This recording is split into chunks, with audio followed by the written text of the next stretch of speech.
Mate, can you make me the host also? Co-host? Okay, okay.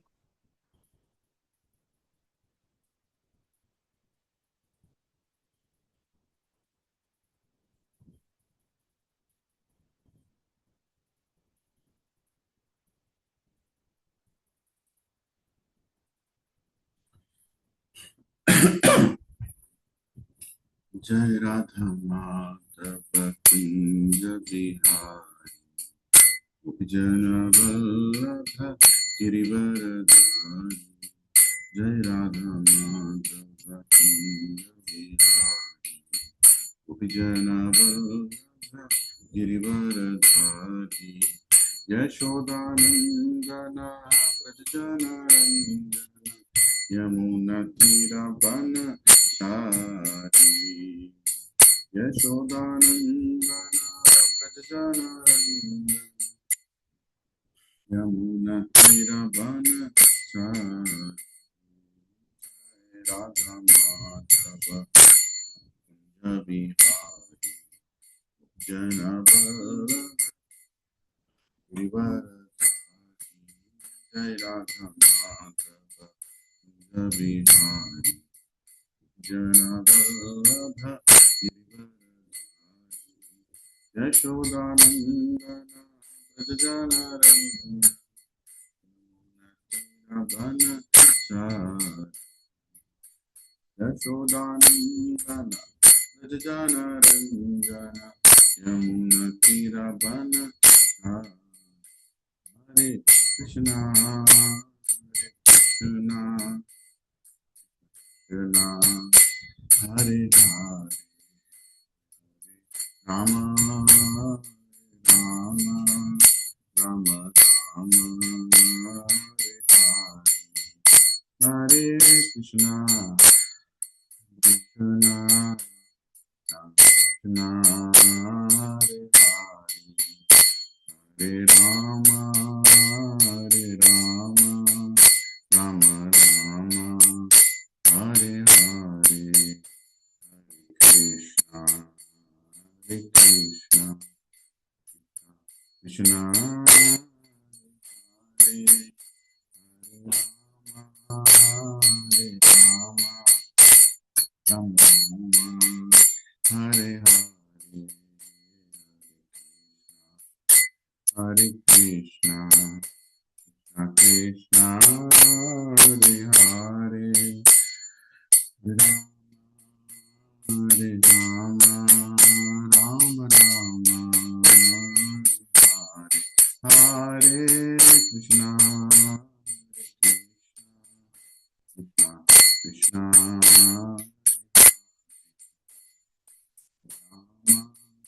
हरे राम राम राम हरे हरे जय राधा कृष्ण वल्लभ राधा वल्लभ राधा राधा कृष्ण वल्लभ राधा जय जगन्नाथ जगन्नाथ बलदेव जय श्री जय जगन्नाथ जगन्नाथ बलदेव जय श्री गौरनिताय गौरानिताय गौरानिताय जय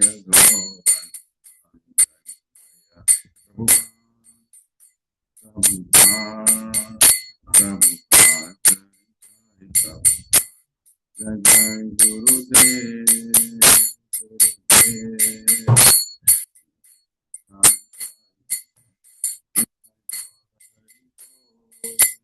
हरि बोल हरि बोल हरि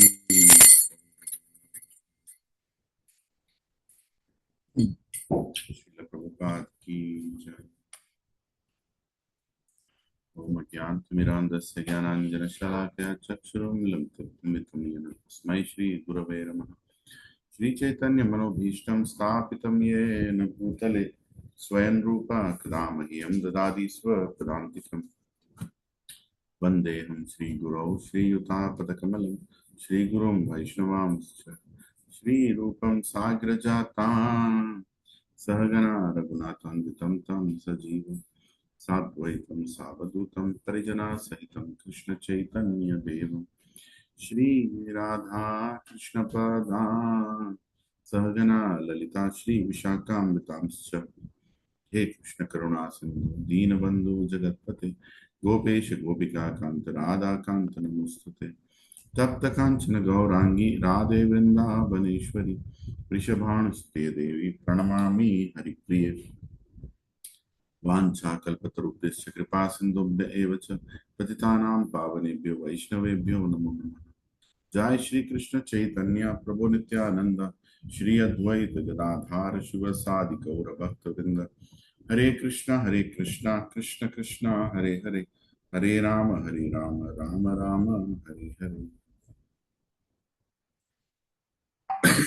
ओम नमो भगवते वासुदेवाय ओम नमो भगवते वासुदेवाय ओम नमो भगवते वासुदेवाय नारायणं नमस्कृत्य नरं चैव नरोत्तमं देवीं सरस्वतीं व्यासं ततो जयमुदीरयेत् नष्टप्रायेषु अभद्रेषु नित्यं भागवत सेवया भगवती उत्तम श्लोके भक्तिर्भवति नैष्टिकी कृष्णाय वासुदेवाय देवकी नंदनाय च नंदगोपकुमाराय गोविन्दाय नमो नमः नमः पंकजनाभाय नमः पंकजमालिने नमः पंकजनेत्राय नमस्ते पंकजांग्रे नमो महावदन्याय कृष्ण प्रेम प्रदायते कृष्णाय कृष्ण चैतन्य नामने गौरत्विषे नमः नमो ब्राह्मण्याय देवाय गौब्राह्मणहिताय च जगद्दिताय कृष्णाय गोविन्दाय नमो नमः जय श्री कृष्ण चैतन्य प्रभु नित्यानंद श्री अद्वैत गदाधर शिवसादि गौरभक्तवृंद हरे कृष्ण कृष्ण कृष्ण हरे हरे हरे राम राम राम हरे हरे किं करोति वाचालं पंगुं लङ्घयते गिरिं यत्कृपातमहं वन्दे श्रीगुरुदीनतारिणं श्री परमानंद माधवं श्री चैतन्य ईश्वरम् ओम पवित्रो वा सर्वावस्थं गतोऽपि वा यत्स्मरेत् पुण्डरीकाक्षः सः अभ्यन्तरं शुचि Shri Vishnu Shri Vishnu Shri Vishnu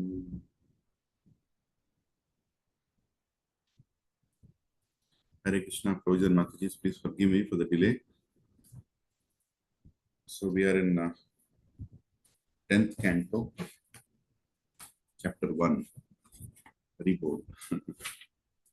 Everybody who comes to hear Bhagavatam or read Bhagavatam, they all wait for 10th canto. Some of them even start from 10th canto itself, which is generally not the right etiquette, but that's okay.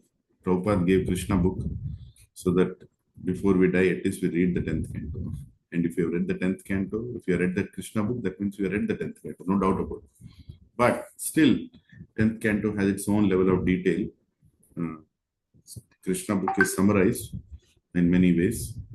It is detailed, but it's still summarized. But Prabhupada also wanted us to read the 10th canto. And here we are reading the 10th canto.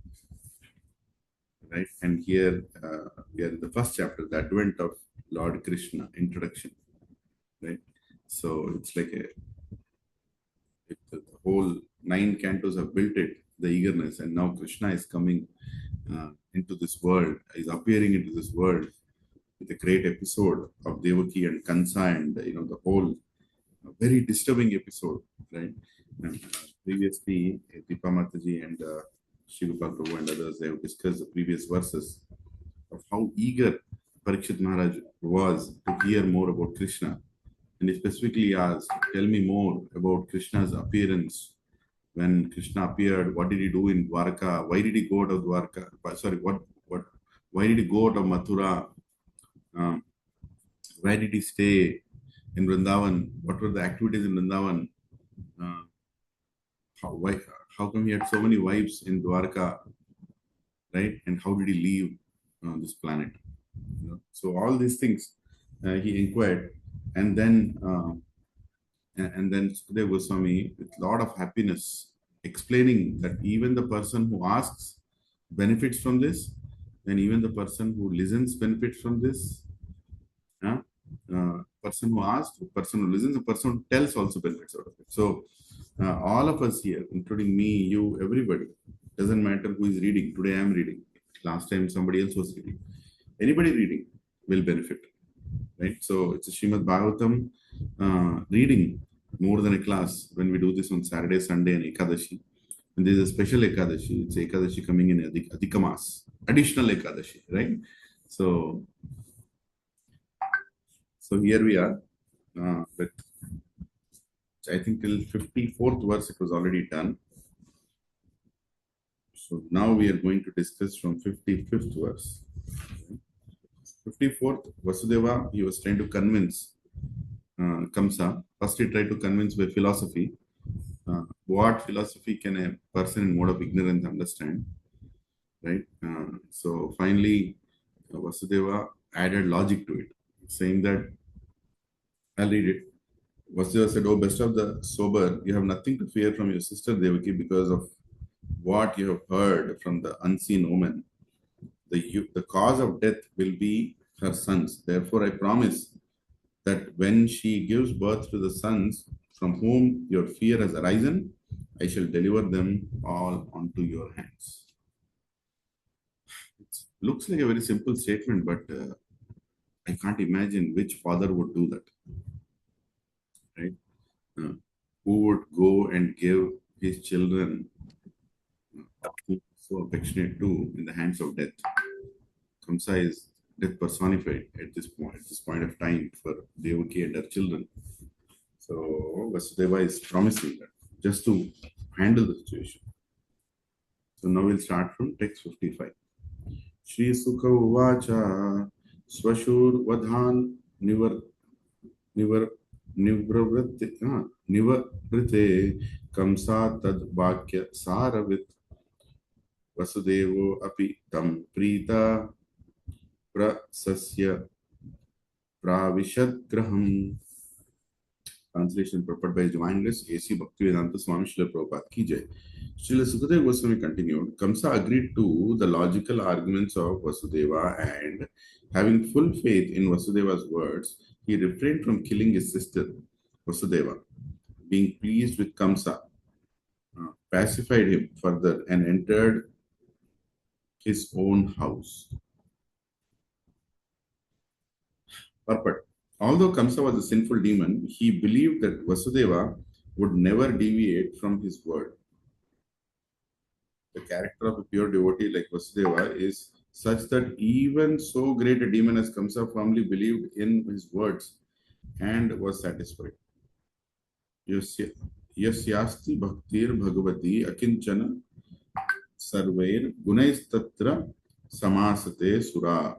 Bhagavatam 5:18-12. All good attributes are present in a devotee, so much so that even Kamsa believed in Vasudeva's words without a doubt.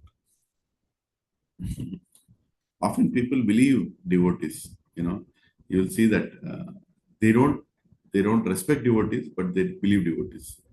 Many times, when there is unnecessary tussle, for whatever reason, if it happens, they tell the devotee, hey, you are supposed to be very calm and supposed to be very, respectful. How come you're raising your voice like that? Actually, in that, it also means they have an expectation from a devotee. The devotee is supposed to be truthful, respectful, very calm and sober like that. Which also means they think devotees are great, but just that they get into, still out of mode of ignorance, they get into a tussle with the devotee. Here also, Kamsa knows that Vasudeva is a great devotee and is a great trustworthy person. And even though he is a demon, he knew that, that he has to respect Vasudeva and he has to honor the words of Vasudeva. Prabhupada once told that the great Mughal kings, Muslims, they used to recruit Hindus in the top positions in their palaces, right? Why? Because they don't trust their own sons. They felt that their own people can butcher them or backstab them when the right time comes, but Hindus would not do that. So many places they would recruit Hindus in those positions because Hindus are generally they are loyal and they don't backstab and they stick to their duty like that. So they don't have other ulterior motives. At least it is also seen in case of Rupa Goswami and Sanatan Goswami. They were recruited by the great Mughal emperor in the most important places, positions, finance minister. Who would give finance ministry? Right? And very prominent positions. Why? Even it's not like they did not have Mughals to take such roles. They did not want to give because they trusted. They trusted Hindus. And of course, there are other motives also that if they have Hindus in those top positions, then other Hindus will also, uh, people in general, they will accept them as the emperor. So there were many reasons. Anyway, let's go forward. Text 56. अथ काल उपावृत्ते देवकी सर्वदेवता पुत्रान् प्रशु प्रशुषुवे चास्तौ कन्यां चैवानुवत्सरम्. Each year thereafter, in due course of time, Devaki, the mother of God and all the demigods, gave birth to a child. Thus she bore 8 sons, one after another, and a daughter named Subhadra. Haribol. So with this verse, Krishna is now officially in the Bhagavatam now, right? It starts now. He's there from the beginning, but now Bhagavatam is declaring she bore them. So now the Krishna starts. Perfect. The spiritual master is sometimes glorified as Sarvat Devamayo Guru Bhagavatam 11.7.27. By the grace of the Guru, the spiritual master, one can understand the different kinds of devas. The word deva refers to God, the Supreme Personality of Godhead, who is the original source of all demigods, who are also called devas. In Bhagavad Gita 10.2, the Lord says, Aham Adit Hi Devanam. I am the source of all the devas. The Supreme Lord, Vishnu, the original person, expands in different forms. Tad Aikashata Bahu Shyam. Chandogya Upanishad 6-3. He alone has expanded into many. Advaitam, Achyutam, Anadi Anantarupam, Brahma Samhita 5.33. There are different grades of forms known as Swamsa and Vibhinnamsa. The Swamsa expansions or Vishnu Tattva are the Supreme Personality of Godhead, whereas the Vibhinnamsa are Jiva Tattva, who are part and parcel of the Lord. Mame Vamsho Jiva Loke, Jiva Bhuta Sanatana. If we accept Krishna as Supreme Personality of Godhead and worship Him, all the parts and expansions of the Lord are automatically worshipped. Sarvarhanam Achyuteja, Bhagavatam 4.31.14. Krishna is also known as Achyuta. Senayoru Ubhayor Madhye Ratham Sthapaya Me Achyuta. By worshipping Achyuta, Lord Krishna, one automatically worships all the demigods. There is no need of separately worshipping either the Vishnu Tattva or Jiva Tattva. If one concentrates upon Krishna, one worships everyone. Therefore, because Mother Devaki gave birth to Krishna, she is described here as Sarva Devata. Beautifully Prabhupada explaining that even Devaki is a Devata, serving the Supreme Lord, Bhagavan. And she is given birth to or has become an instrument for the appearance of Supreme Personality of Godhead. And Prabhupada is explaining that Supreme Personality of Godhead means he is the source of all devatas. And if he is pleased, all devatas are automatically pleased. Right? So we don't have to put extraordinary effort or a separate effort to please devatas after we have pleased Krishna. If you think we are serving Krishna properly, everybody is automatically pleased. 57. Kirtimantam prathamajam kamshaya na kadun dubhi arpayam asha krichrena so antrad so arantad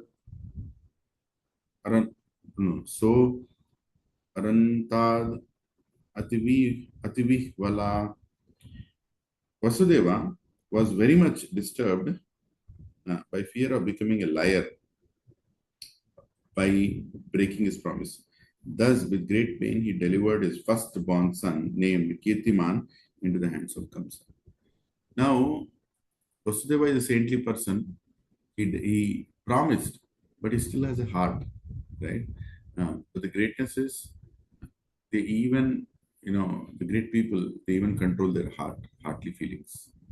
They're not just control, they don't not only conquer their mind, they also conquer their heart. So here, purport. In the Vedic system, as soon as a child is born, especially a male child, the father calls for learned brahmanas, and according to the description of the child's horoscope, the child is immediately given a name. This ceremony is called Namakarana. There are 10 different samskaras or reformatory methods adopted in the system of the Varnashram Dharma, and the name giving ceremony is one of them.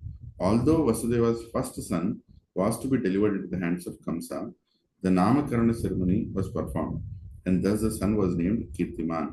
Such names are given immediately after birth.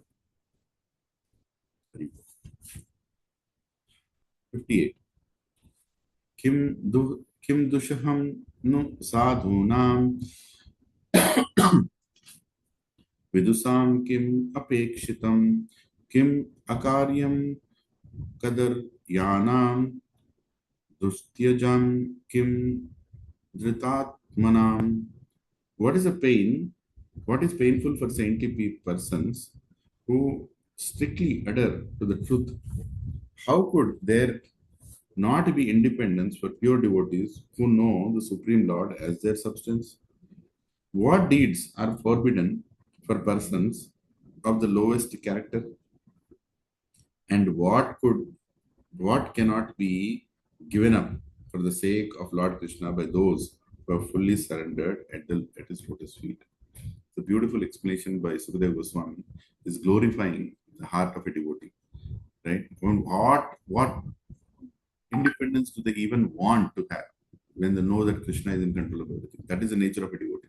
Devotee doesn't ask for any independence. He is happy and he is well aware that Krishna is in control of everything, right? And for a sinful person, what lesson can you give not to do any sins? He is anyway about Krishna, right? And finally, what they will not give up for the sake of Krishna. It's glorifying purport. Since the eighth son of Devaki was to kill Kamsa, one might ask what the need was for Vasudeva to deliver the firstborn child. The answer is that Vasudeva had promised Kamsa that he would deliver all the children born of Devaki. Kamsa, being an Asura, did not believe that the eighth child would kill him. He took it for granted that he might be killed by any of the children of Devaki. Vasudeva, therefore, to save Devaki, promised to give Kamsa every child, whether male or female. From another point of view, Vasudeva and Devaki were very pleased when they understood the Supreme Person of God Krishna come as their eighth son. Vasudeva, a pure devotee of the Lord, was eager to see Krishna appear as his child from the eighth pregnancy of Devaki. Therefore, he wanted to deliver all the children quickly so that the eighth turn would come and Krishna would appear. He begot one child every year so that Krishna's turn to appear would come as soon as possible. A lot of people ask many kinds of questions about it. Why did they even have children? They knew that he's going to kill them. These answers, they were so eager, and they also know that everything happens with the plan of God. So even the deliverance of the first children before Krishna appears is planned by Krishna. Krishna wants to deliver something. So does it mean we'll go and kill children thinking like that? No. Completely dependent on Krishna. He handed over the children to Kamsa. And it is next between Kamsa and Krishna. And he knew what Kamsa is planning for them. Right? We'll also see a little good side of Kamsa for a flickering second. Like materialistic person sometimes show some good qualities. Right? The same way here also. Dristva samatvam tach chaure satye chaiva vyavasthitim kamsastushta mana rajan prahasan idam apraveer. My dear King Parikshit, when Kamsa saw that Vasudeva, being situated in truthfulness, was completely equipoised in giving him the child, he was happy, he was very happy. Therefore, with a smiling face, he spoke as follows. Purport. The word samatvam is very significant in this verse. Samatvam refers to one who is always equipoised, unaffected by either happiness or distress. Vasudeva was a was so steadily equipped that he did not seem in the least agitated when delivering his firstborn child into the hands of Kamsa to be killed. In Bhagavad Gita 2.56, it is said, "Dukh Dukheshu anudviga anudvigna mana sukheshu vigata spraha." In the material world, one should not be very eager to be happy, nor one should be very much disturbed by material distress. Lord Krishna advised Arjuna, Matra Sparshastu Konteya, Sitoshna Sukha Dukkada, Agama Apaino Anityas, Tam Stitiksha Bharata. O son of Kunti, the non-permanent appearance of happiness and distress and the disappearance in due course are like the appearance and disappearance of winter and summer seasons. They arise from sense perception, O Skyana Bharata, and one must learn to tolerate them without being disturbed. Bhagavad Gita 2.14. The self-realized soul is never disturbed by so-called distress or happiness. And this is especially true for an exalted devotee like Vasudeva, who showed this by his practical example. Vasudeva was not at all disturbed when delivering his first child to Kamsa to be killed. It's unbelievable, right? We can't even put ourselves in such kind of situation where you're taking your child in your hands, going to the killer of your child and giving in his hands, saying, "It's yours now." I can't do that. But Vasudeva was such a great devotee. प्रतियाहु कुमारो अयम नहीं अस्माद अस्ति मे भयम अस्तमाद युवयोर गर्भान मृत्युर्मे विहिता किला. O Vasudeva, you may take back your child and go home. I have no fear of your first child. It is the eighth child of you and Devaki I am concerned with, because that is the child by whom I am destined to be killed. Kamsa is, okay, I'm not worried about this first child. I know you're sincere in giving the child to me, but you can take care. You can take the child back. As I said, a flickering good quality in a demoniac person. Text 61. Tateti sutam adhaya yayau anaka dundubhi nabhya nandata tad vakyam asato avijitatmana. Vasudeva agreed and took his child back home, but because Kamsa had no character and no self-control, Vasudeva knew that he could not rely on Kamsa's word. So this is something very important for all of us. Don't trust materialistic people. You cannot trust materialistic people because they will do anything for their enjoyment. They might seem like very well-mannered and very trustworthy and very respectful and all that, but remember one thing, they are only doing that for their advantage. So, and even if sometimes they show some devotional qualities, they are not devotional qualities. They are just doing it. They're just saying it because even in that space, they want to sound as if they're great. Sometimes materialistic people speak to the devotees, talking about their devotional commitments, just to make the devotees feel that they are better than them even in devotion. But as if to take any prana and try to take shelter of a spiritual master or attend satsang classes, you will immediately see their quality coming out. They will not come because they are very clear. They are here to enjoy this material world and become Krishna, right? So this kind of flickering happiness, flickering behavior of some goodness you can see, but eventually you'll see that they are not somebody who are interested in Krishna and they're absolutely not useful in your Krishna consciousness.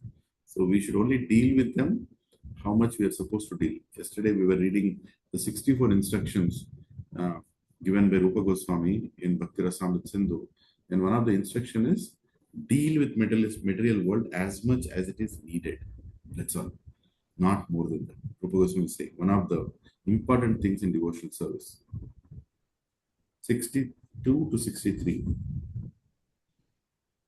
Nandadya ye vraje gopa yas chami samcha yoshita वृष्णयो वसुदेवाद्य Devaki आद्य यदुष स्त्रिया सर्वे वै देवता प्राया उभयोरपि भारत ज्ञातयो बंधु सुहृदो ये च कंसम अनुव्रता. The inhabitants of Vrindavana, headed by Nanda Maharaja and including his associate cowherd men and their wives, were none but denizens of the heavenly planets. O Maharaj Parikshit, best of the descendants of Bharata, and so too were the descendants of the Vrishni dynasty, headed by Vasudeva and Devaki, and the other women of the dynasty of Yadu.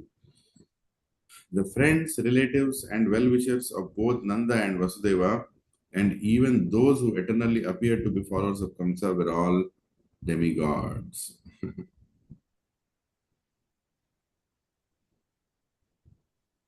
Yeah.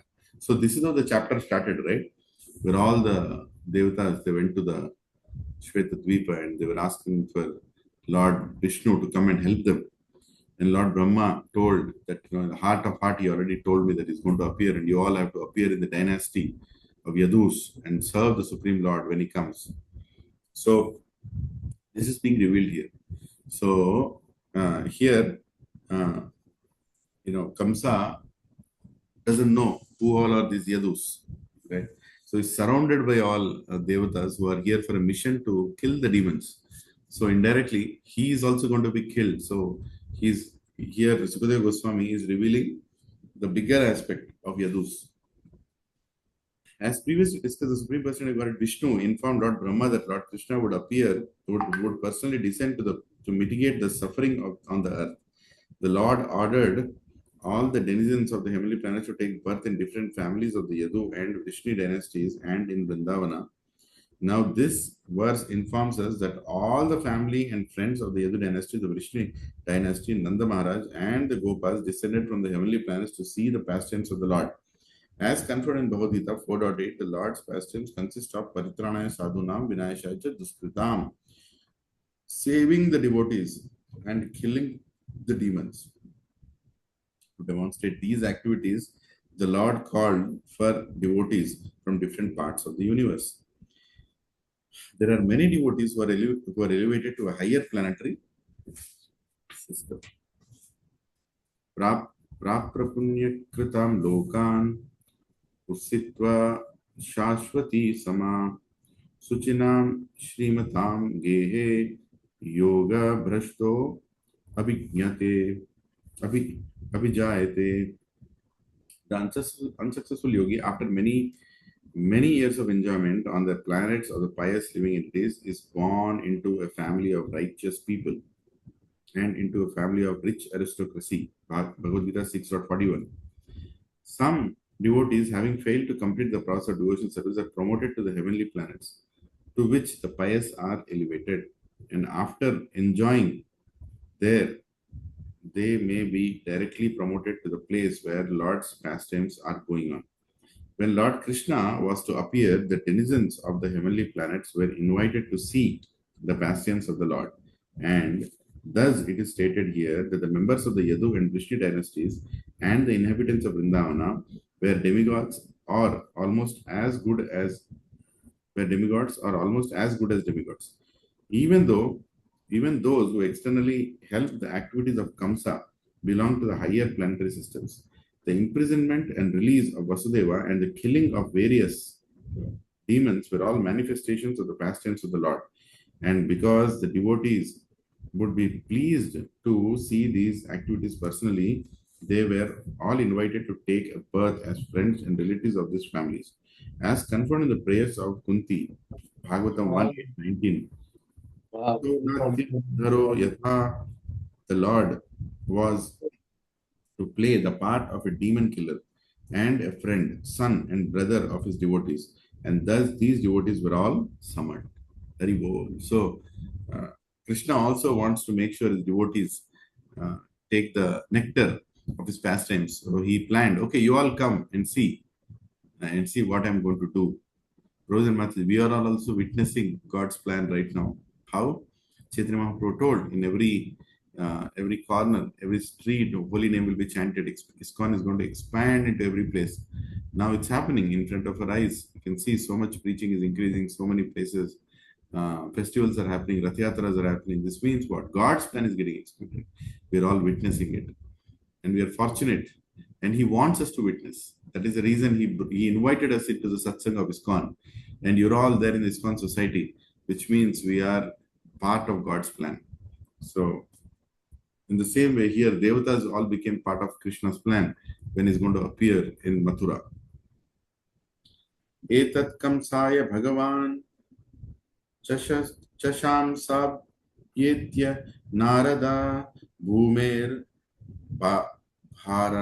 bharaya mananam daityanam cha vidhodya mam. Once the great saint Narada approached Kamsa and informed him of how the demoniac persons who were a great burden on the earth were going to be killed. Thus, Kamsa was placed into great fear and doubt. Now, Narad Muni also is a very, very transcendental Acharya, right? He knows the essence. He is like Mahajan. Mahajans know everything. So, here is Narad Muni. One second. Somebody is not mute. Yeah, Kinchan Prabhu, yes. Sorry. Yeah. So, purport. It has already been discussed that the Mother Earth implored Lord Brahma to give her relief from the distress created by the burdensome demons, and that Lord Brahma informed her that Lord Krishna himself was going to appear. Krishna says in Bhagavad Gita 4.8, Partranaya sadhuna vinayasya dushkritam dharma sansthapanarthaya sambhavami yuge. Whenever there is a burden created by the demons, and whenever the innocent devotees are distressed by demoniac rulers, the Lord appears in due course of time to kill the demons with the assistance of his real representatives, who are technically called demigods. In the Upanishads, it is stated that the demigods are different parts of the Supreme Personality of God. As it is the duty of the parts of the body to serve the whole, it is the duty of Krishna's devotees to serve Krishna as he wants. Krishna's business is to kill the demons, and therefore, this should be a devotee's business also. Because the people of Kali Yuga are fallen, however, Sri Chaitanya Mahaprabhu, out of kindness for them, did not bring any weapon to kill them. Rather, he spread Krishna consciousness, love of Krishna. He wanted to kill their nefarious demoniac activities. This is the purpose of the Krishna consciousness movement. Unless the demoniac activities on the surface of the world are diminished or vanquished, no one can be happy. The program for the conditioned soul is fully described in the Bhagavad Gita, and one simply has to follow these instructions to become happy. Sri Chaitanya Mahaprabhu has therefore prescribed Harar Nameva Kevalam, Kalau Nasyeva Gatiranyata. Let people chant the Hare Krishna mantra constantly. Then their demoniac tendencies will be killed, and they will become first-class devotees, happy in this life and in the next. Hare Krishna. Text 65 and 66. Risher vinirgame kamso yadun matva suran iti devakya garba sambhutam vishnum cha svavadham prati devakim vasudevam cha nigrahya निगदैर् गृहे जातं अहं पुत्रं तयोर ajana sankaya. After the departure of the great saint Narada, Kamsa thought that all the members of the Yadu dynasty were demigods, and that any of the children born from the womb of Devaki might be Vishnu. Fearing his death, Kamsa arrested Vasudeva and Devaki and chained them with iron shackles. Suspecting each of the children to be Vishnu, Kamsa killed them one after another because of the prophecy that Vishnu would kill him. See how immediately he changed his mind. At one point, he sounded very merciful, right? Oh, your son is not my enemy, Vasudeva. Please take your son back. I don't have any problem. You're such a nice person. What a nice heart you have. How respectful you are. How loyal you are. You are bringing your child to me. No, no, please take him. And suddenly people, oh, Kamsa has changed his heart. He's so nice. But as soon as he got to know that there is a threat coming to him, immediately showed his true colors. He even was ready to kill the children of his own sister, cousin sister, right? Materialistic people, how they change their mind. See, when we were trying to find a place for, see, I'm not trying to ridicule everybody, but just trying to give an example that we were trying to find a new center because we had to vacate the past center. Now, when we went to people, some people were looking like devotees. They were like wearing tilak, some even at shika. They're not ISKCON devotees, but some kind of devotee. But they are very materialistic in their thoughts. But they claimed as soon as they looked at us, they're like, "Oh, you are devotees. Oh, I'm so happy. I don't want to give this building to any other religion. I want to give it to Hindus only. I want to give it to you only. I want to this only, that only." And as soon as we wrote in the agreement that yes, thank you, here are the activities we are going to do. We are going to do some kirtan, we are going to do some puja. Immediately they stopped lifting their phone. Why they are lifting their phone? Oh, if we give it to these people, they'll take over my property. They may not vacate, right? Uh, they might create nuisance in the form of bhajan for the neighbors, and then I have to deal with the nuisance of the neighbors. This is the cheap mentality of materialistic people.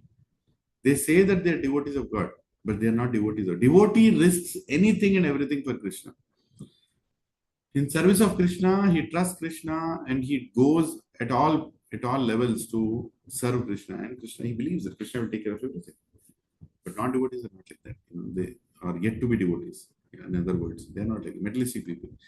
They will make a whole show of keeping so big idols and photos in their house of gods and demigods, but they will not surrender.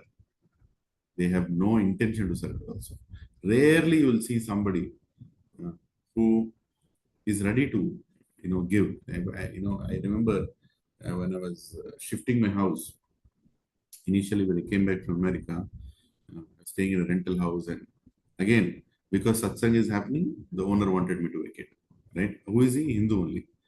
He said, "Okay, let me go to the next house." So next house, when I was going, this person lives in Detroit, right? And he even went to Hare Krishna festivals in Detroit, New Temple, Framingham Temple, and he even met Yugal Kishore Prabhu. He also knows this Yugal Kishore Prabhu. Yugal Kishore Prabhu may not know him, but this person also knows. And when I was talking to him that I am from ISKCON, he was going on telling, "Oh, such a nice festival, all nice. Oh, great, you are all ISKCON devotees. So nice festivals you do here in Framingham. I'm so happy. I go there." And all that he told. Then I told, "I want to take your house." He said, "Yes, yes, please go ahead." Then sincerely, I told him that see, once in a week we'll have a get together. We'll also have budget. It will not be a nuisance or anything. No loud music or anything. We'll just sing the names of God, and few of us will assemble and we'll have satsang. That's it. After that, he stopped lifting his phone. After that, he stopped. And before that, he was like speaking about Sanatan Dharma, saving Sanatan Dharma. We should revive our culture. All he spoke to me for half an hour. I felt so happy. Oh, finally, Krishna, you send me to a person who is going to support me in this Krishna conscious activities, right? And as soon as satsang thing came, immediately the attachment to the house came. The whole building is his. One flat is giving in that building, and still he was so attached that he didn't even. Then I wrote to him. Actually, I was very affected at that time. I wrote to him that. At that time there was no WhatsApp, only emails. So I wrote to him that, "Sir, you told so many great things about saving Sanatan Dharma and all. All I told is I'll do bhajan in my house, and few devotees will come each week. And you were reluctant to even respond to me or even answer my calls. What kind of nature is this? Don't you trust devotees? You want to go and attend festivals with devotees, have prasadam there, do all these things, but when it comes to you, what kind of behavior is this?" So is the case even with many parents when their children become brahmacharis. Until their child becomes brahmachari or dedicates his life, they have no problem with this one. But as soon as they see their child is actually committing, tangibly committing his life Immediately they make him a huge hue and cry. So many people have to go and counsel them and explain them. So much the child goes through. Uh, so much happens. This is a materialistic tendency. As long as you don't touch my happiness, I'm the most respectful person, most what is it? Uh, compassionate person. As long as you don't touch my happiness. The moment you touch my materialistic plan to be happy in this world, you will see the Kamsa in me. Purport. Srila Jiva Goswami, in his notes to this verse, has mentioned how Narad Muni gave Kamsa this information. This incident is described in Harivamsha. Narad Muni went to see Kamsa by providence, and Kamsa received him very well. Narada therefore informed him that any of the sons of Devaki might be Vishnu. Because Vishnu was to kill him, Kamsa should not spare any of Devaki's children. Narad Muni advised. Narada's intention was that Kamsa, by killing the children, would increase his sinful activities so that Krishna would soon appear to kill him. Of course, he was delivering the. Narada Muni was trying to help to deliver the cursed children. Those 6 beginning children were cursed. Upon receiving the instructions from Narad Muni, Kamsa killed all the children of Devaki one after another. The word Jnana Sankhya, Jnana Sankhya indicates that Lord Vishnu never takes birth, Ajana Sankhya, and that he therefore appeared as Krishna, taking birth just like a human being. Manushim Tanum Ashritam, Kamsa attempted to kill all the babies born of Devaki and Vasudeva. Although he knew that if Vishnu were born, he would not be killed. Actually, it came to pass that when Vishnu appeared as Krishna, Kamsa could not kill him. Rather, as foretold, it was he who killed Kamsa. One should know that in truth, how Krishna, who takes his birth transcendentally, acts to kill the demons, but is never killed. When one perfectly understands Krishna in this way, through the medium of Shastra, one becomes immortal. As the Lord says in Bhagavad Gita 4.9, Janma karma chame divyam evam yuvaita tattvataha Ektvadeham punarjanmana iti mameti. So Arjuna, one who knows the transcendental nature of my appearance and activities does not, upon leaving the body, takes his birth again in this material world, but attains my eternal abode, O Arjuna. Text 67. Mataram pitaram bhratran sarvamscha sufrudas tatha gahnanti hi asudrupo lubdha rajana prayasho bhuvi. Kings greedy of sense gratification on this earth almost always kill their enemies indiscriminately to satisfy their own whims. They may kill anyone, even their mothers, fathers, brothers, or friends. Anybody. Hare Krishna. Perfect. We have seen in the history of India that Aurangzeb, his brother, and his nephews were imprisoned. Aurangzeb killed his brother and nephews and imprisoned his father to fulfill political ambitions. There have been many similar instances, and Kamsa was the type of a king. Kamsa did not hesitate to kill his nephews and imprison his sister and his father. For demons to do such things is not astonishing. Nonetheless, although Kamsa was a demon, he was aware that Lord Vishnu cannot be killed, and thus he attained salvation.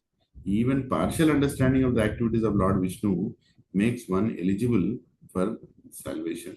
Kamsa knew a little about Krishna, that he could not be killed, and therefore he attained salvation, although he thought of Vishnu, Krishna, as an enemy. What then is to be said of one who knows Krishna perfectly from the descriptions of Shastras like Bhagavad Gita? It is therefore the duty of everyone to read Bhagavad Gita and understand Krishna perfectly. This will make one's life successful. Right? So here you can see they're not even hesitant to kill. Right? Yeah, they're not even hesitant to kill their own people. Actually, if you even right now see the war that is happening between America and Iran. See, Iran is an Islamic country, right? Why are the other Islamic countries not supporting Iran? They are in fact backstabbing them. I'm not supporting Iran here. I'm just talking about the tendency, right? All these people have the same faith, but they're not united. What is the use, right? This is the tendency of Kali Yuga, and especially demoniac tendency people. Then they can never stay united. Ultimately, they'll try to achieve something, then again backstab each other.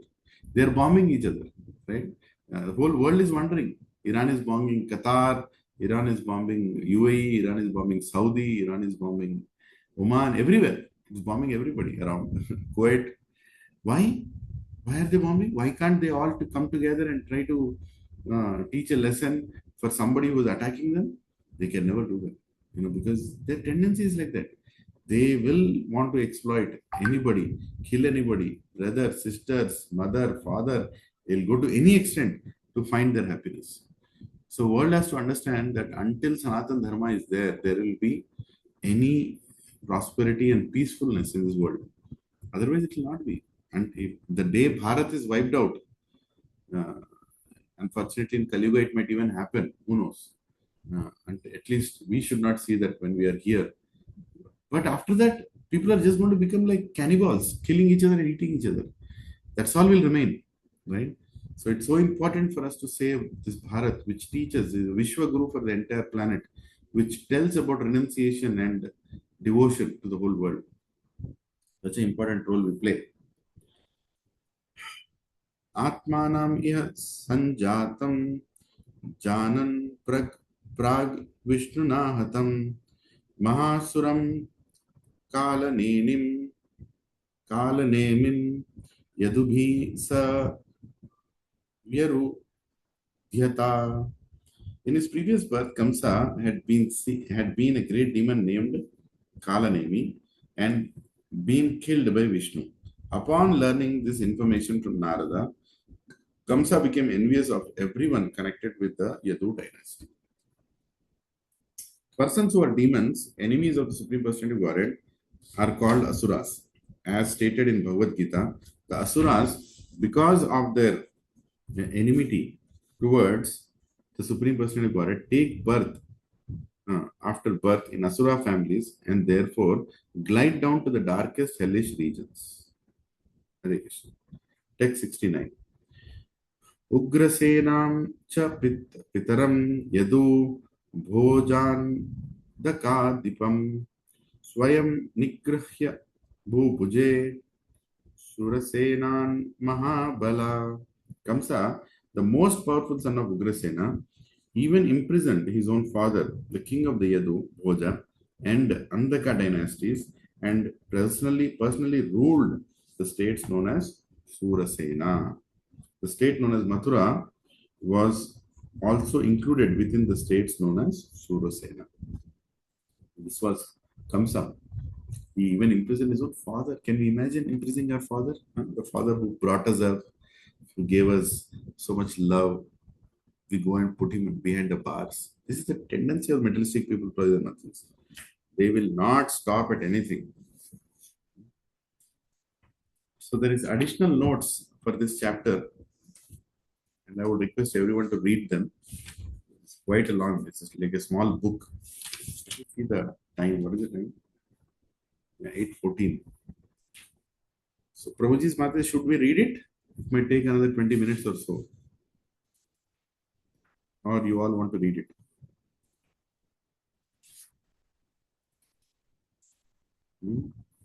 Okay, it's a Ekadashi in Adhikamas, so why not read it? Let me Yeah, we can read. Yeah. So I'll go ahead and read it, just hear it, and I'll go one by one, and just finish it off. Hare Krishna. Regarding transmigration of the soul, Srila Madhvacharya gives the following notes. When one is awake, whatever one sees or hears is impressed upon the mind, which later works in dreams to show one different experiences. Although in dreams, one may appear to accept a different body. For example, when one is awake, one does business and talks with customers. And similarly, In dreams, one meets various customers, talks about business, and gives quotations. Madhvacharya says, therefore, that the dreams take place according to what one sees, hears, and remembers. When one reawakens, of course, one forgets the body of the dream. This forgetfulness is called apasmriti. Thus, we are changing bodies because we are sometimes dreaming, sometimes awake, and sometimes forgetful. Forgetfulness of our previous created body is called death, and our work in the present body is called life. After death, one cannot remember the activities of one's previous body, whether imaginary or factual. Hare Krishna. We all forgot our previous birth, right? Completely. Okay, I request each one to read one paragraph, if that's okay with you. That way, we all will also focus. Okay, let me share my screen. 1 second.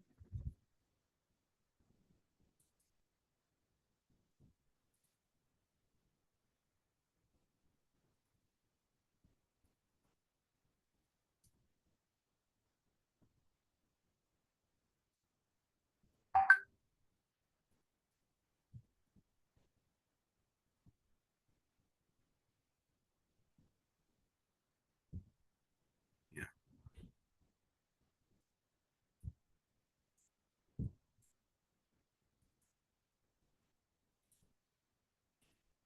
okay. So now I'm supposed to go to Zoom, share, share my screen. Okay, can you all see my screen? Yeah, it's coming up, Prabhu. Not yet coming, bro. Yeah, yes, bro. We are able to see. Yeah. So who wants to read the first paragraph? The agitated mind. I'll read, Prabhu. Yeah, go ahead, Mataji. Krishna. Translations and purpose of Prabhupada ki jai. The agitated mind is compared to agitated water reflecting the sun and the moon. Actually, the sun and the moon reflected on the water does not exist there. Nonetheless, they are reflected according to the movements of the water. Similarly, when our minds are agitated, we wander in different material atmospheres and receive different types of bodies. This is described in Bhagavad Gita as Gunasanga. Karanam Gunasangosya. Madhvacharya says Gunanubadha San.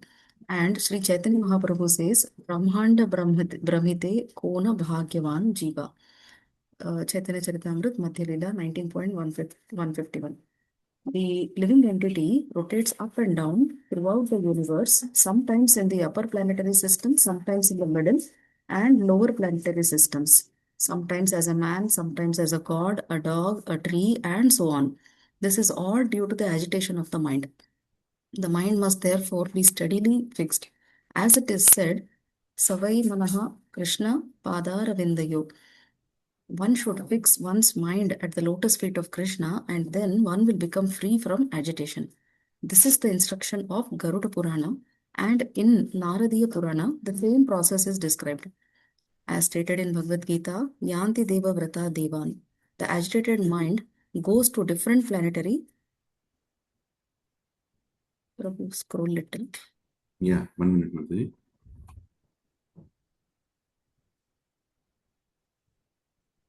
Yeah, because Because it is attached to different kinds of demigods, but one does not go to the abode of the Supreme Personality of Godhead by worshipping the demigods, for this is not supported by any Vedic literature.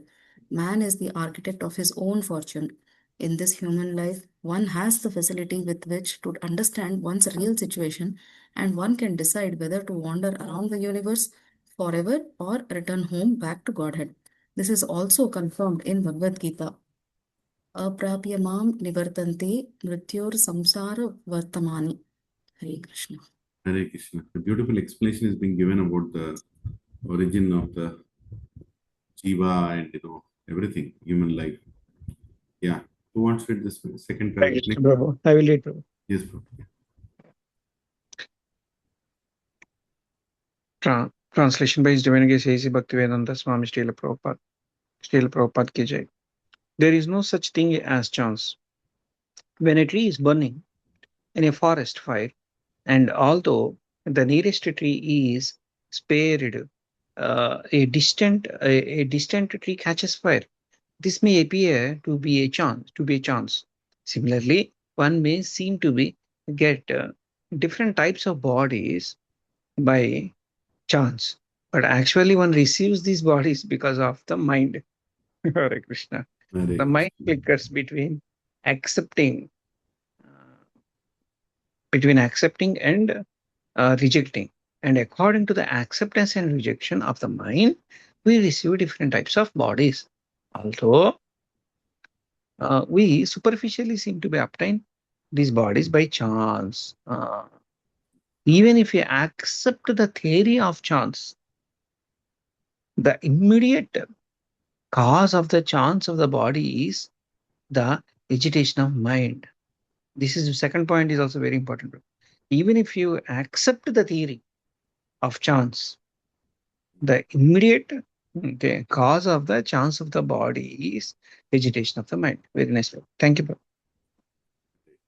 This is real science, Prabhu. Thank you. Yeah, beautifully explained. Yeah, next paragraph. Hare Krishna, Hare Prabhuji. Krishna. And Yes, Prabhu. notes on Amsha. Translation. Additional notes. First time hearing, Prabhu. Additional notes by Srila Prabhupada ki jai. Notes on Amsha.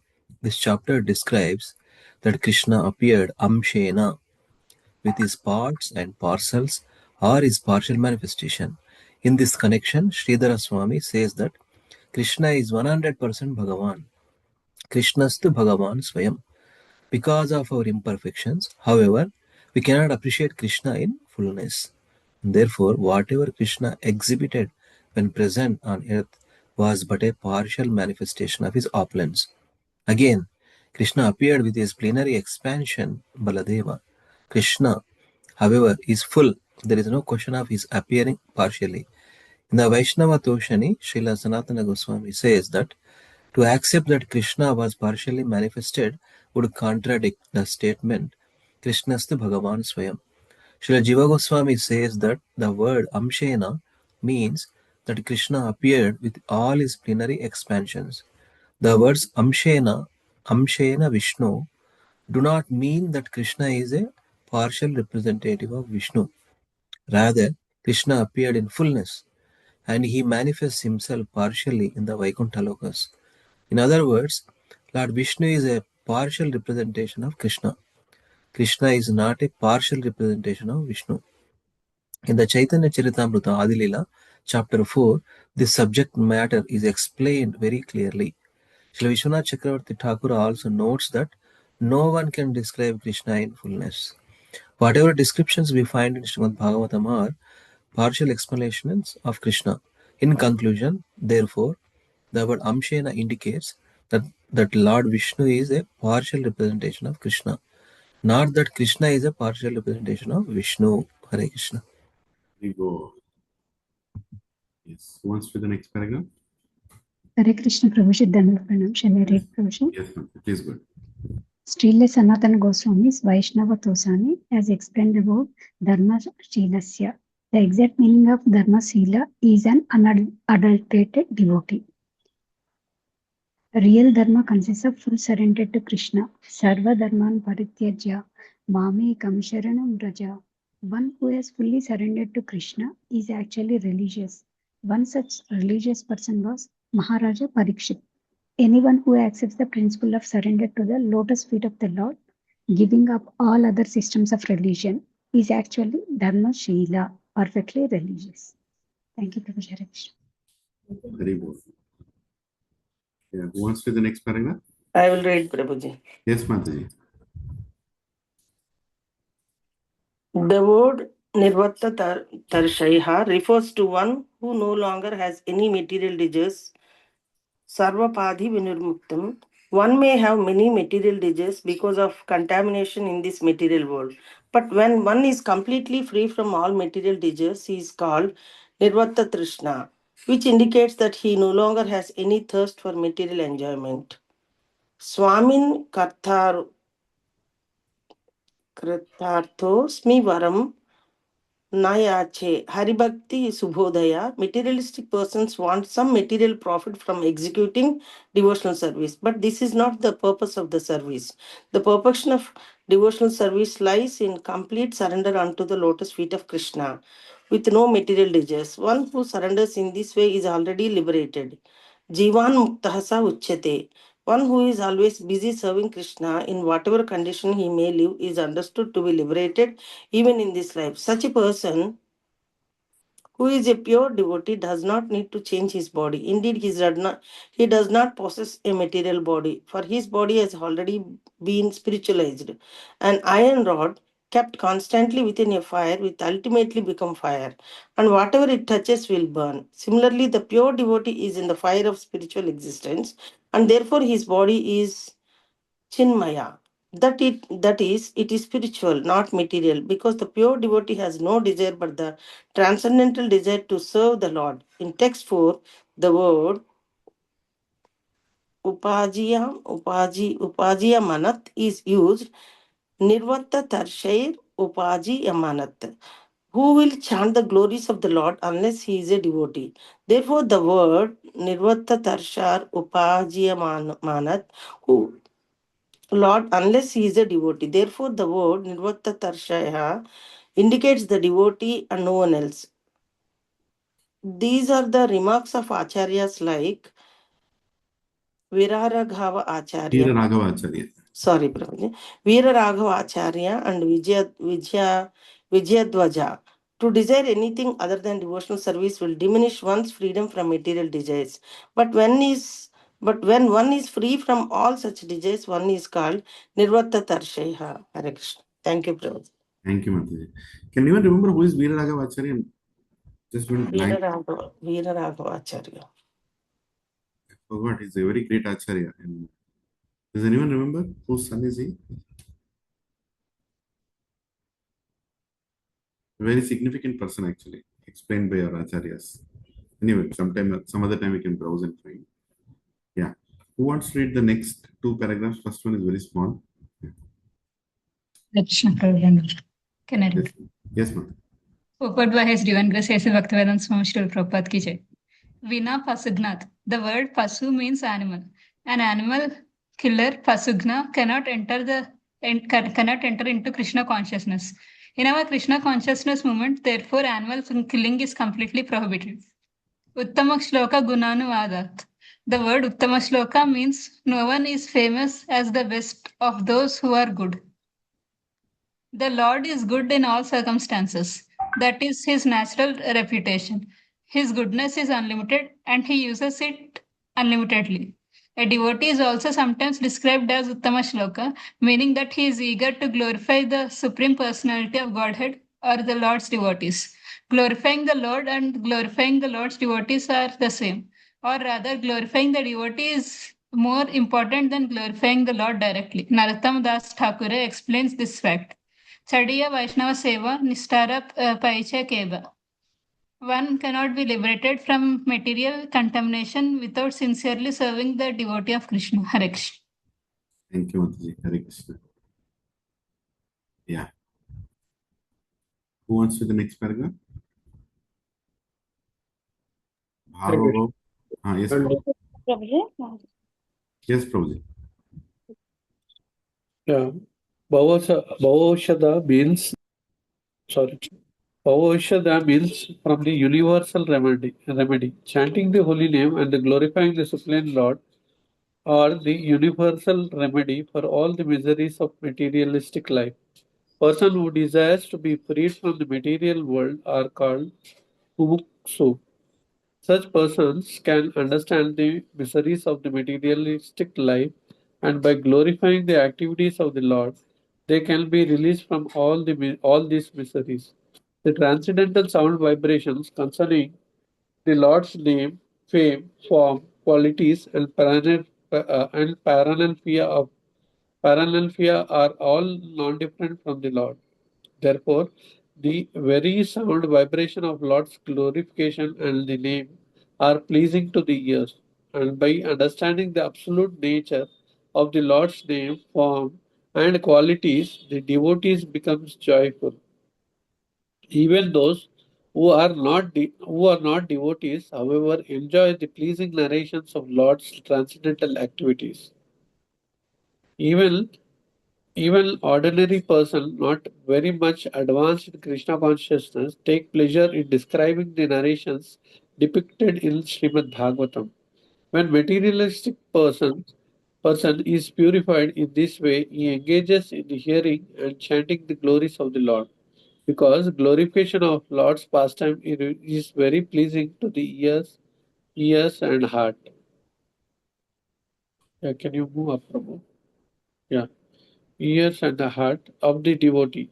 It is a simultaneously is subject and object. Hare Krishna. Hare Krishna. Thank you, Prabhu. Anybody wants to read the next two paragraphs? Hare Krishna Prabhuji, I can read. Yes, Prabhu. Thank you, Prabhu.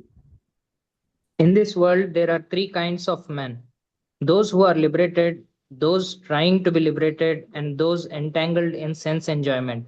Of these three, those who are already liberated chant and hear the holy names of the Lord, knowing perfectly that to glorify the Lord is the only way to keep oneself in the transcendental position.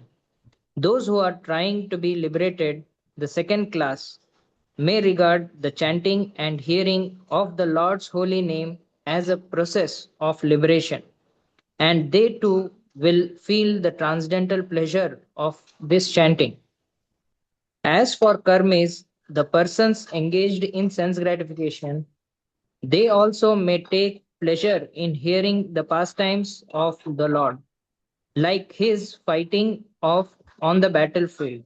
So, like his fighting on the battlefield of Kurukshetra and his dancing in Vrindavan with the gopis.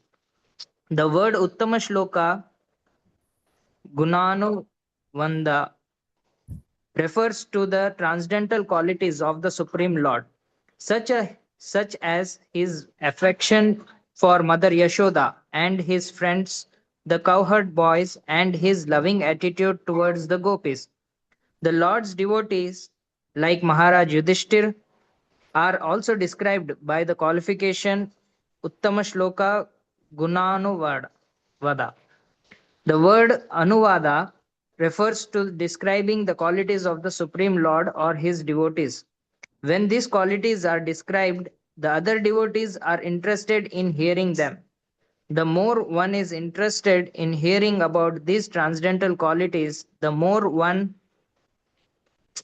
transcendently enjoys.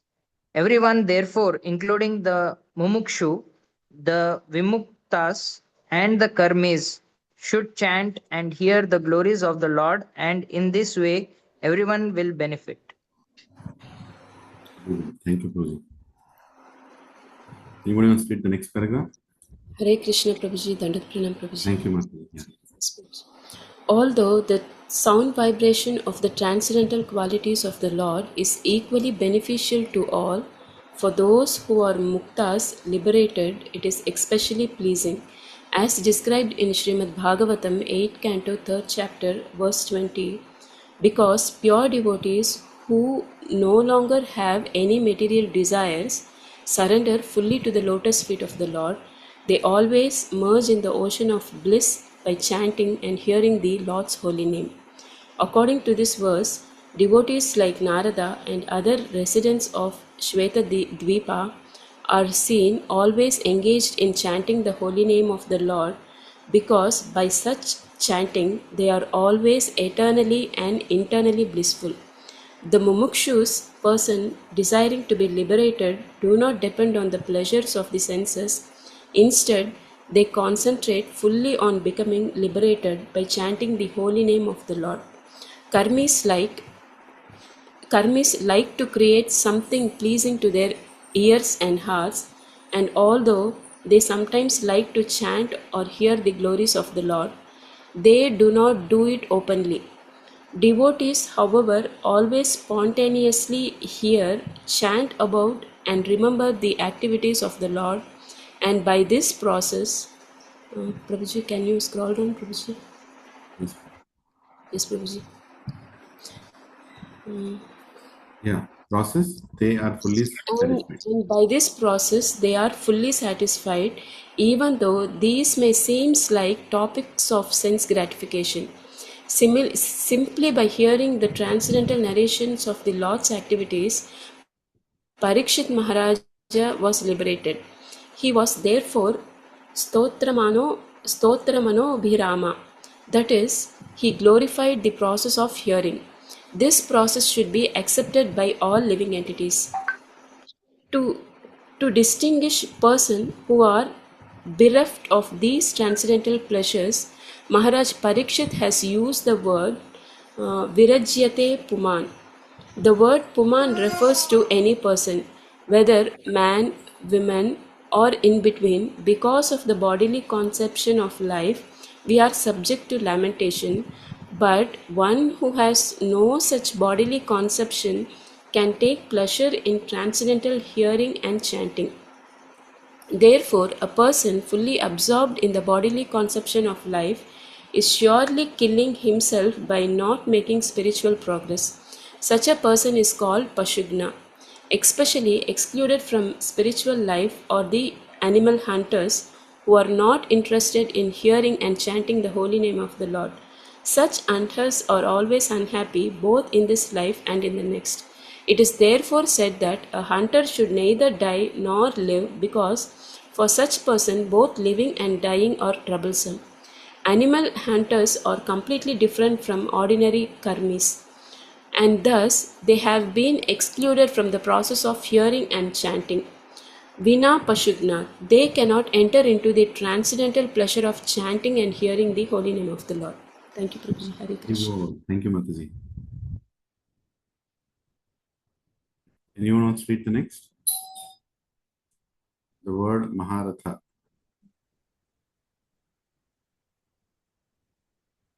Hare Krishna. Can I read again, Prabhu? Yes, Prabhu. Okay, I will read.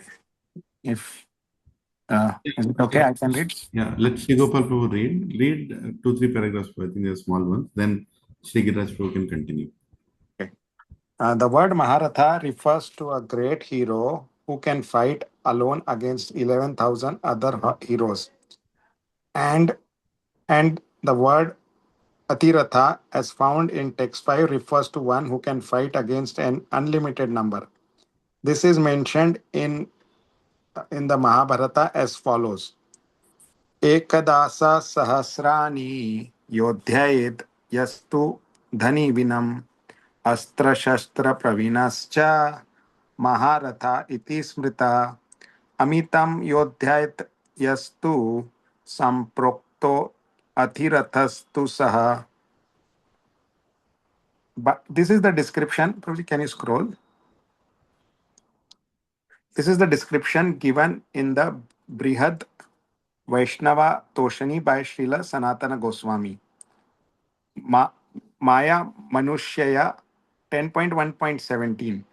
Because of being covered by Yoga Maya, Maha Prakasha Sarvasya Yoga Maya.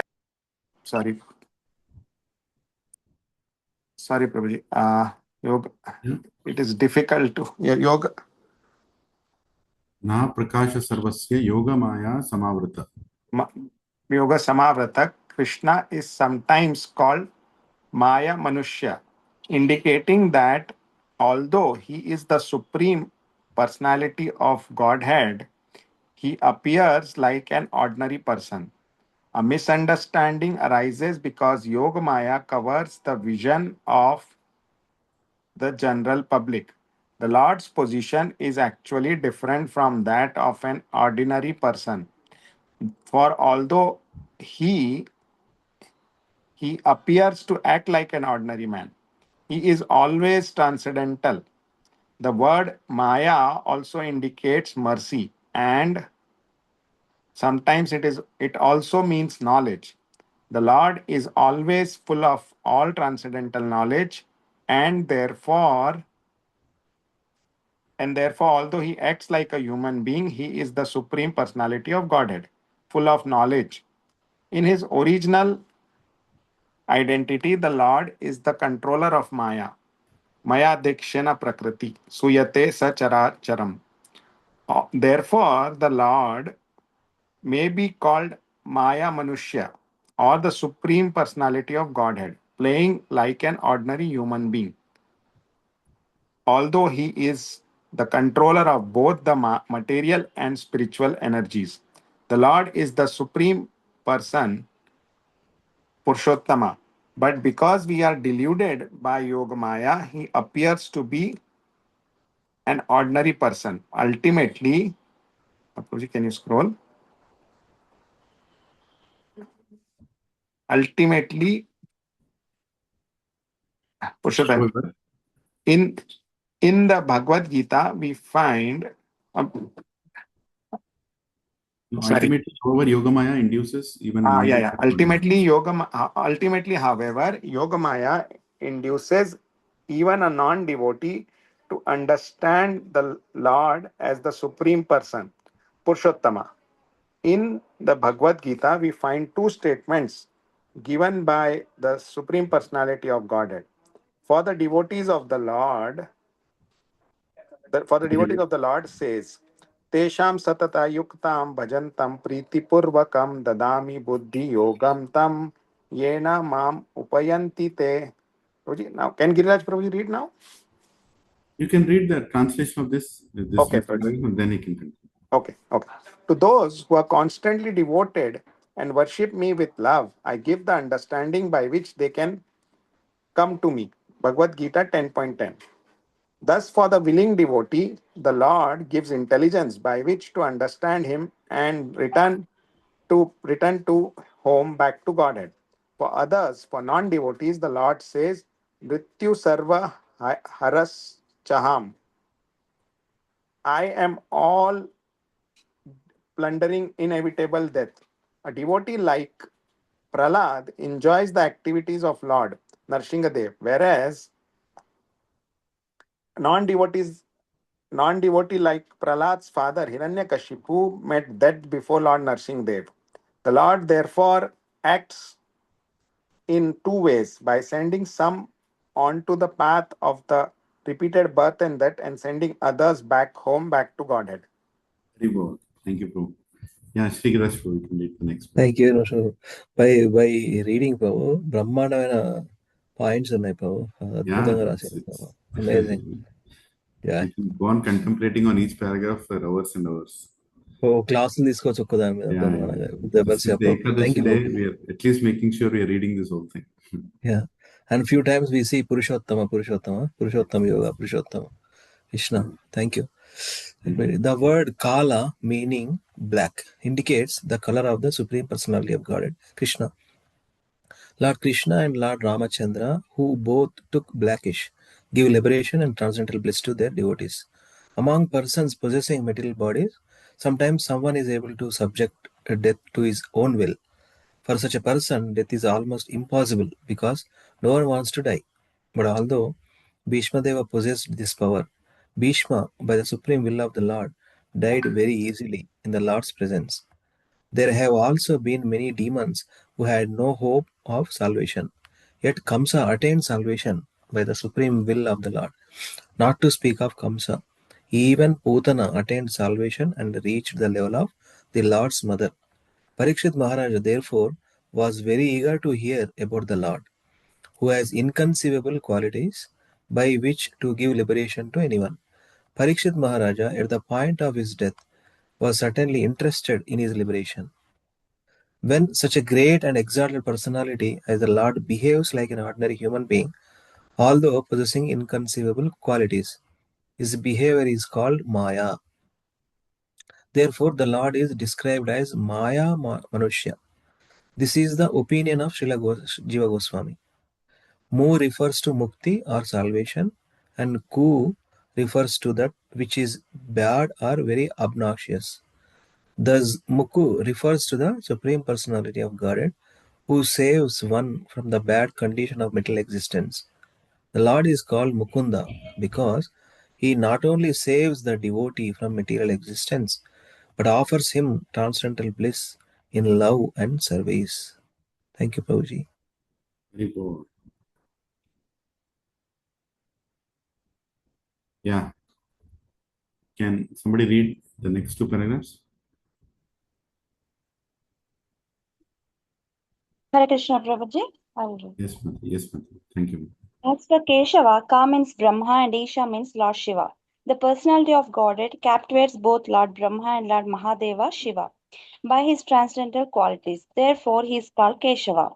This opinion is given by Sanatana Goswami in his Vaishnava Toshani commentary. It is said that all the demigods, accompanied by Trinayana, Lord Shiva, went to the shore of the ocean of milk and offered their prayers through the mantra known as Purusha Sukta. From this statement, it is understood that the demigods cannot directly approach Lord Vishnu, who lies on the ocean of milk, or enter his abode. This is clearly stated in the Mahabharata, Moksha Dharma, and the next chapter of Srimad Bhagavatam. Krishna, the Supreme Personality of Godhead, and his abode in Goloka, Goloka Namni Nijadamni Talecha Tasya. From Lord Krishna come to the Chaturvyuha, the quadruple expansion of Sankarshna, Aniruddha, Pradyumna, and Vasudeva. There are innumerable Brahmandas, all of which emanate from the pores of Karnodakasaya Vishnu, and in every Brahmanda there is Garbhodakasaya Vishnu, who is a partial expansion of Aniruddha. This Aniruddha is a partial expansion of Pradyumna, who is partially represented as Kshirodakasaya Vishnu, the supersoul of all living entities. These Vishnu expansions are different from Krishna, who resides in Goloka Vrindavana.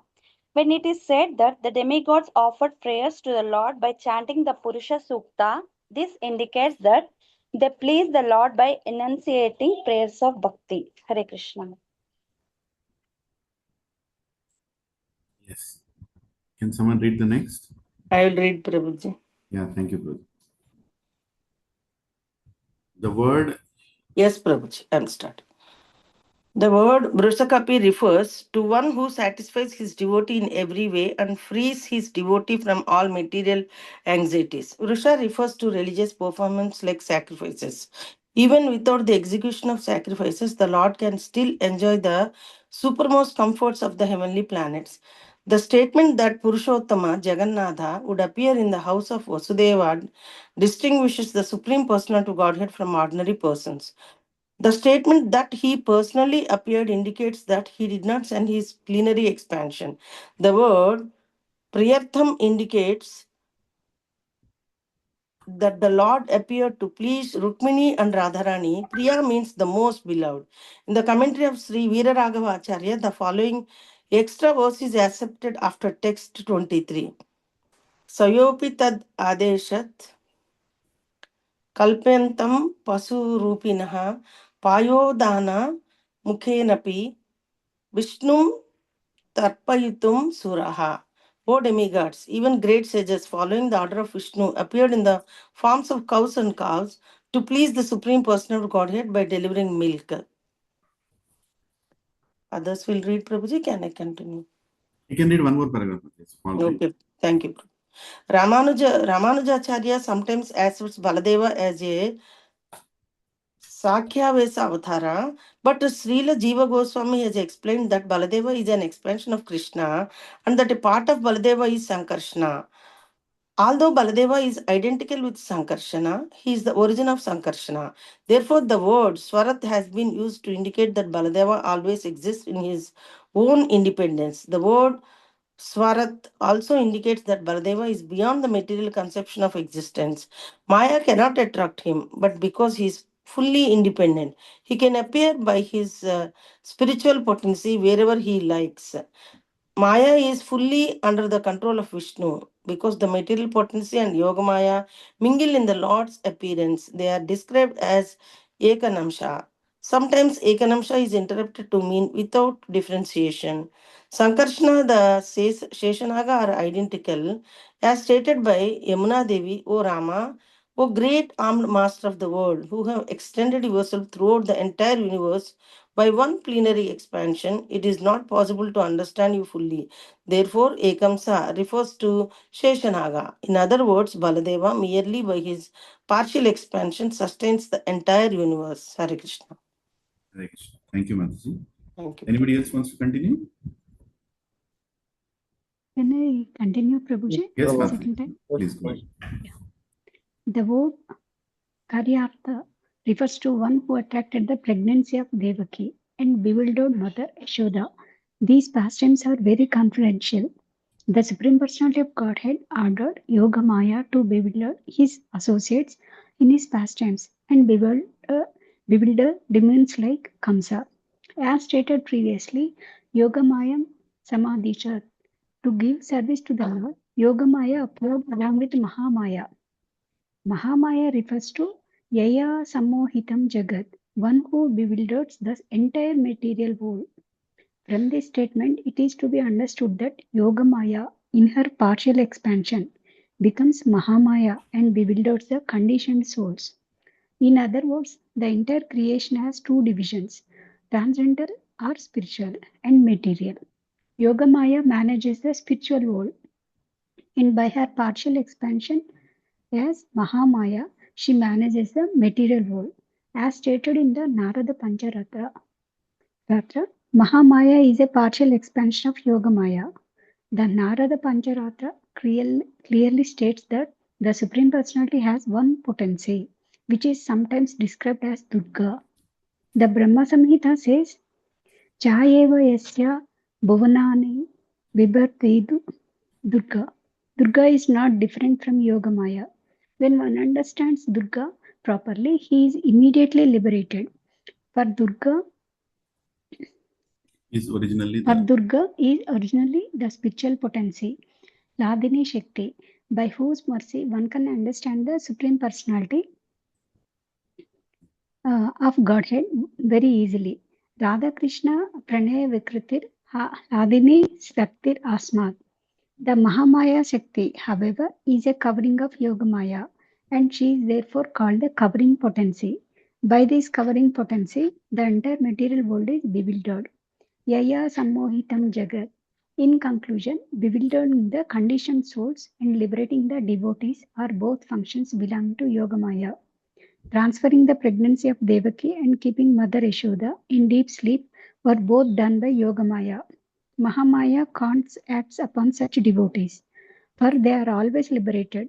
But although it is not possible for Mahamaya to control liberated souls or the Supreme Personality of Godhead, she did bewilder Kamsa. The action of Yogamaya in presenting herself before Kamsa was the action of Mahamaya, not Yogamaya. Yogamaya can't even see or touch such polluted persons as Kamsa. In Chandi, in the Markandeya Purana, 11th chapter, Mahamaya says, during the 28th Yuga, in the period of Vaivashvatamanu, I shall take birth as a daughter of Yashoda and be known as Vindhyachala Vasini. Haribo. Thank you. Markandeya Purana, it is told, 11th chapter, Mahamaya says, during the 28th Yuga, in the period of Vaivasvatamanu. Yeah. Who wants to read the next paragraph? Hare Krishna Prabhuji, can I Yes, read? ma'am. Yes, ma'am. Please go ahead. The distinction between the two Mayas, Yogamaya and Mahamaya, is described as follows. Krishna Rasa Leela with the gopis and gopis' bewilderment in respect to their husbands, father-in-law and other such relatives were arrangement of Yogamaya in which Mahamaya had no influence. The Bhagavatam gives sufficient evidence of this when it clearly says Yogamayam Upashritaha. On the other hand, they were asuras headed by Salva and Kshatriyas like Duryodhana, who were bereft of devotional service in spite of seeing Krishna's carrier Garuda and the universal form, and who could not understand Krishna to be the Supreme Personality of Godhead. This was also bewilderment, but this bewilderment was due to Mahamaya. Therefore, it is to be concluded that the Maya which drags a person from the Supreme Personality of Godhead is called Jadamaya, and the Maya which acts on the transcendental platform is called Yogamaya. When Nanda Maharaja was taken away by Varuna, he saw Krishna's opulence, but nonetheless he thought of Krishna as his son. Such feeling of parental love in the... Prabhuji, can you scroll down, Prabhuji?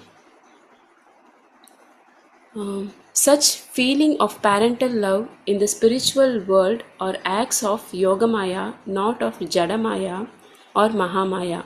This is the opinion of Srila Vishwanatha Chakravarti Thakura.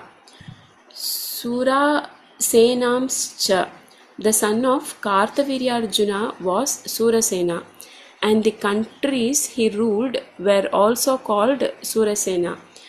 This is noted by Sanatana Goswami in his Vaishnava Toshani commentary. Thank you, Mataji. Hare Anybody Krishna. else wants to continue? Yes, bro. Can I read? Yes, bro, go ahead. Yeah. In regard to Mathura, we find this quotation: Mathyate tu jagat sarvam brahmagnanena yena va tatsara bhutam yad yasyam Mathura se nigadyate. When a self-realized soul acts in his transcendental position, his situation is called Mathura. In other words, when one acts in the process of Bhakti Yoga, he may live anywhere, but actually he lives in Mathura, Vrindavana. Devotees to Krishna, devotion to Krishna, the son of Nanda Maharaj, is the is the essence of all knowledge, and whenever such knowledge is manifested, is called Mathura. Also, when one establishes Bhakti Yoga, excluding all other methods, one's situation is called Mathura. Yatra Nityam Sannihito Harati. The place where Hari, the Supreme Personality of Godhead, lives eternally is called Mathura. The word Nitya indicates eternally. The Supreme Lord is eternal and his abode is also eternal. Goloka eva nivasatye akhila akhilatma bhutaha. According to Lord, is always stationed in his abode. Goloka Vrindavan. He is present everywhere in fullness. This means that when Supreme Lord descends to the surface of the world, his original adobe is not vacant, or he can remain in his original adobe and simultaneously descend upon Mathura, Vrindavan, Ayodhya, Ayodhya, and other places. He does not need to descend. He does not need to descend since he is already present there. He simply manifests himself. Hare Krishna. Hare Krishna. So on the lighter side, you are calling Abode as Adobe. Sorry, Prabhuji. Adobe is a software. Yes, Prabhuji. No problem, just kidding. Yeah. Hare Krishna. Can anyone continue? Srila Yes, Sukadeva Goswami. yes, Prabhu. Srila Shukadeva Goswami has addressed Maharaj Parikshit as Tata, as our beloved son. This is due to parental love in the heart of Sukadeva Goswami, because Krishna was soon coming as the son of Vasudeva and Devaki. Out of the parental affection, Sukadeva Goswami addressed Maharaj Parikshit as Tata, my dear son. In the dictionary, the word garbha is explained. Garbha arbake kukshav iti adi. When Kamsa was about to kill Devaki, Vasudeva wanted to dissuade him by the diplomacy of Sama and Bheda. Sama means pacifying. Vasudeva wanted to pacify Kamsa by indicating relations, gains, welfare, identity, and glorification.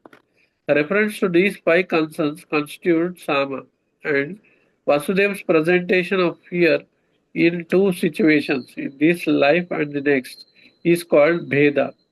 Thus, Vasudeva used both Sama and Bheda to pacify Kamsa. Praising Kamsa's qualification was glorification, and praising him as a descendant of Bhoja Vamsha appealed to Sambandha relationship. Speaking of your sister was an appeal to identity.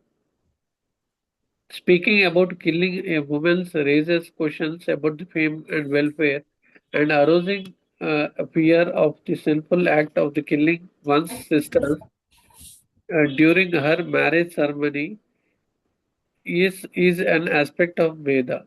The Bhoja dynasty refers to those who were simply interested in sense gratification and were therefore not very aristocratic.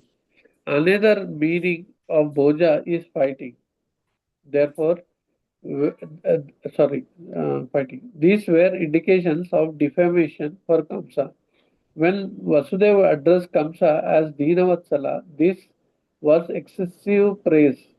Kamsa would accept calves, calves as a form of revenue from his poor constituents and imminent danger.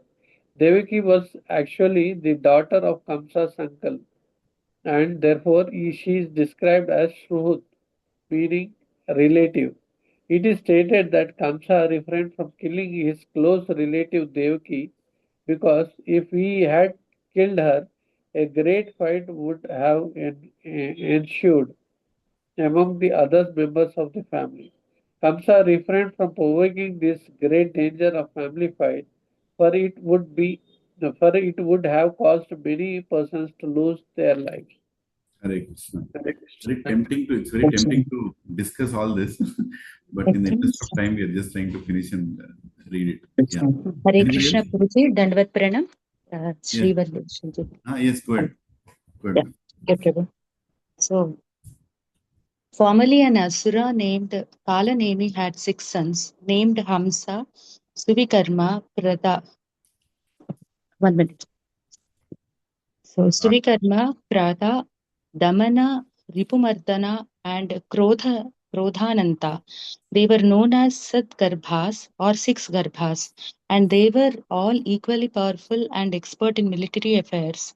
These Shadgarbhas gave up the association of Hiranyakashipu, their grandfather, and underwent great austerities to satisfy Lord Brahma, who, upon being satisfied, agreed to give them whatever benediction they might desire. When they asked by Lord Brahma to state what they wanted, the Sat Brahmas replied, "Dear Lord Brahma, if you want to give us a benediction, give us the blessing that we will not be killed by any demigod, Mahoraga. Mahoraga, Yaksha, Gandharvapati, Siddha, Charana, or human being, nor by great sages who are perfect in their penances and austerities." Brahma understood their purpose and fulfilled their desire, but when Hiranyakashipu came to know of these events, he was very angry at his grandsons. "You have given up my association and have gone to worship Lord Brahma," he said, "and therefore I no longer have any affection for you." Prabhuji, can you scroll up? You have tried, yeah, thank you so much. "You have tried to save yourselves from the hands of the demigods, but I curse you in this way. Your father will take birth as Kamsa and kill all of you because you will take birth as sons of Devaki. Because of this curse, the grandsons of Hiranyakashipu had to take birth from the womb of Devaki and be killed by Kamsa, although he was previously their father. This description is mentioned in the Harivamsha, Vishnu Parva, 2nd chapter. According to the comments of Vaishnava Toshani, the son of Devaki known as Kirtimana was the 3rd incarnation. In his first incarnation, he was known as Smara and was the son of Marichi, and later he became the son of Kalanemi. This is mentioned in the histories. An additional verse in this chapter of Srimad Bhagavatam is accepted by the Madhvacharya Sampradaya, represented by Vijayadvaja Tirtha. This verse is as follows: Atakamsam upagamya narado brahmanandanaha ekantam upasangamya vakyam etad uvachaha. Shall I go okay, direct translation. Okay. Thereafter, the translation, thereafter, Narada, the mental son of Lord Brahma, approached Kamsa and in in a very solitary place, informed him the following news. The great saint Narada descended from the heavenly planets to the forest of Madhura and sent his messenger to Kamsa. When the messenger approached Kamsa and informed him of Narada's arrival, Kamsa, the leader of the Asuras, was very happy and immediately came out of his palace to receive Narada, who was as bright as the sun, as powerful as fire, and free from all the tinges of sinful activities. Kamsa accepted Narada as his guest, offered him respectable obeisances, and gave him a golden seat brilliant like the sun. Narada was a friend of the king of heaven, and thus he told Kamsa, the son of Ugrasena, my dear hero, you have satisfied me with the proper reception, and therefore I shall tell you something secret and confidential. While I was coming here from the Nandakanana through the Chaitraratha forest, I saw a great meeting of the demigods who followed me to Sumeru Parvata. We traveled through many holy places, and finally we saw the holy Ganges. While Lord Brahma was consulting the other demigods at the top of Sumeru hill, I was also present with my stringent instrument, the Veena. I shall tell you confidentially that the meeting was held just to plan to kill the Asuras, headed by you. You have a younger sister named Devaki, and it is fact that her eighth son will kill you. Harivamsha Vishnu Parva, first canto, second chapter, 16 shloka. Thank you. Thank you. Thank you, Mataji. I'll read this paragraph. No one can blame Naradji for encouraging Kamsa to kill the sons of Devaki. The saint Narada is always a well-wisher for human society, and he wanted the Supreme Personality of Godhead Krishna to descend to this world as soon as possible, so the society of demigods would be pleased and would see Kamsa and his friends killed by Krishna. Kamsa would also attain salvation from his nefarious activities, and this too would very much please the demigods and their followers. Srila Vishwanath Chakravarti Thakura remarks in this connection that Narada Muni sometimes did things that were beneficial for the demigods and the demons simultaneously. Srila Veeraraghava Acharya, in his commentary, has included the following half verse in this regard. Asura sarva evata loko padrava kadinam. Asuras are always disturbing elements for human society. Thus ends the Bhaktivedanta purports of the 10th canto, first chapter of Srimad Bhagavatam, entitled The Advent of Lord Krishna Introduction. Hari Bol. Hare Krishna. Thank you, Professor Matajis, for enthusiastically staying and reading. This is a huge, actually small book in itself, almost like 20 pages of purport or extended commentary of Srila Prabhupada. You can imagine how much Prabhupada wanted to give everything to all of us. And remember, this was the time when Prabhupada is in the last stages of his appearance in this world in Vrindavana. And after 7-8 chapters, Prabhupada left the body. So you can imagine the state in which Prabhupada was physically. And at that time, this extended commentary is being given. That shows the mercy of an Acharya for all of us. So let's thank His Grace, His Divine Grace, A.C. Bhaktivedanta Swami Srila Prabhupada, for giving us such a nice commentary, such a nice explanation, so much extended mercy and so much information. So I thank all of you for being part of this class, Ekadashi class. I'm sorry it went on. I thought it would take 20 minutes. It almost took 1 hour. But it's nice. We read it. Hare Krishna. Very nice. He's referring multiple acharyas, Prabhu, various acharyas from different sampradayas. How nicely writing. So, Prabhu, about the Veeraraghava Acharya, I found online. Okay, so he's the Bhagavata Chandra Chandrika from. He's the acharya in Sri Sampradayam, Prabhu, Ramanuja Acharya, great acharya. Correct.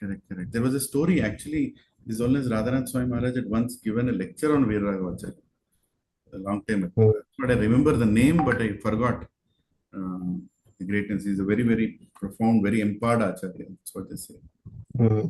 Thank you. Thank you, everybody, for joining. Happy Ekadashi and happy rest of the Adhikamass. Dandavat Pranam. All goes to Srila Prabhupada, Srimad Bhagavatam ki jai, Srila Prabhupada ki jai, Ananta Koti Vaishnava ki jai. Nitai Gaur Premanande, Hari Hari. Hari Hari. Thank you, Prabhuji. Hare Krishna. Thank you, Prabhuji. Hare Krishna. Dandavat Pranam Thank to you very much, everybody. Prabhu. Hare Krishna. Thank you, Guruji. Hare Krishna. Hare Krishna.